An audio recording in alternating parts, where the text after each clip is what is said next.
म्हणजे ह्याला काय बघा त्याच्यात नवीन काय नाही असा. आज जर तुम्ही ह्या दिवसात कोकणात येला सगळीकडे ह्याच चालू असतं, घर जळतो. आम्ही सुद्धा घर जळतो. त्याच्यामुळे ह्याच्याकडे आणि माझ्याकडे दुर्लक्ष करा आणि ह्याकडे काय दाखवू देता बघा. शेगडीची हे वरचे जे जाळी असतात ना हे असे खूप खराब होतात बघा. कधी कधी काहीतरी पडान खराब होतात किंवा असे जास्त दिवस घासले नाही तर ते घासूच्यासाठी की मी आता काढते. समजा आपण घासूक घेतले तर आता काय की ह्याच्या खालचा हडेचा आपण घासूक शकतो असं असं करून. पण ह्याच्या खालचा ह्या जाणार त्याला हडेसून पण खूप काळा झालेला. तर ह्याच्यासाठी माझ्याकडे एक मस्त सोपा उपाय आहे, ते मी तुमका आता दाखवतो. चला तुम्ही म्हणशाल एवढ्या मोठ्या टोपात पाणी किती ठेवलंय तर ह्याच्या बरोबर ना माझे कढई पण काळे झालेले होते सारखे वापरून. तेल आता वापरले ना की असंच होता. ह्या जाणा ह्या पण त्याच्यात जाताना काय करायचं, दोनच गोष्टी घेतले मी. सर्फ एक्सेल सारखी स्ट्रॉंग पावडर घ्यायची शक्यतो. व्हील मध्ये शक्यतो होणार नाही कारण ही जास्त स्ट्रॉंग असतं. आणि विम लिक्विड घेतलं ह्याच्याबरोबर खाऊचो सोडो पण घालतं, बेकिंग सोडो जो असतात तो. पण मी हे दोनच गोष्टी घालते. पण घालूया आणि आधी गरम करत ठेवलेले मी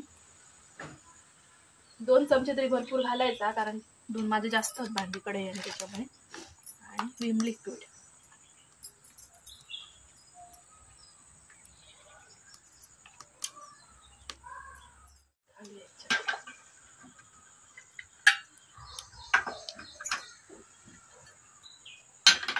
परत असं करायचा मस्त करायचे.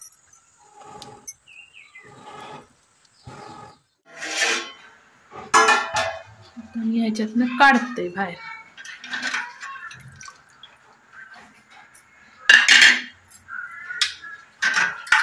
काळा ना हे किती इझिली लावला दिसला व्यवस्थित. बोट लावला तरी येतं घासू कसं नाही तसं काढून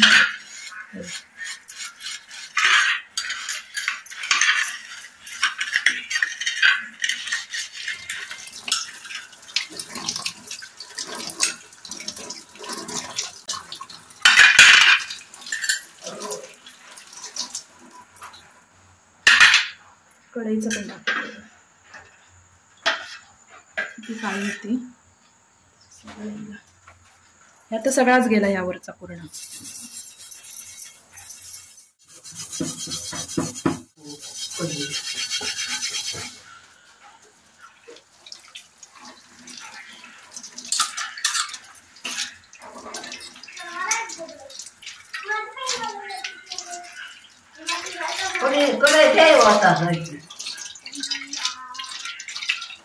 बघ किती जळजळीत केले ती देऊन टाकलं होता भंगारात ना. होय ना मग ना होय होय काढलेलं ह्याच्यात बाहेर काढून ठेवलं.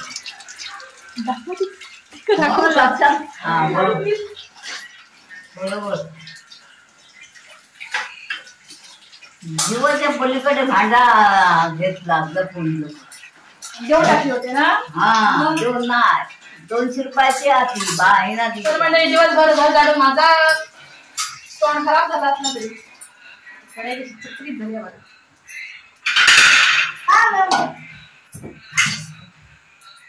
तर ही गोष्ट तुमका जर माहित असेल तर नुसतं लाईक करा. माहित होती माहित नाही होती त्यांच्यासाठी मी माका कळली. मी खूपच खुश असे बघा. मस्त स्वच्छ एकदम चकचकीत. नेक्स्ट टाइम अशी तुमची भांडी खराब झाली तर ही आहे नक्की वापरा.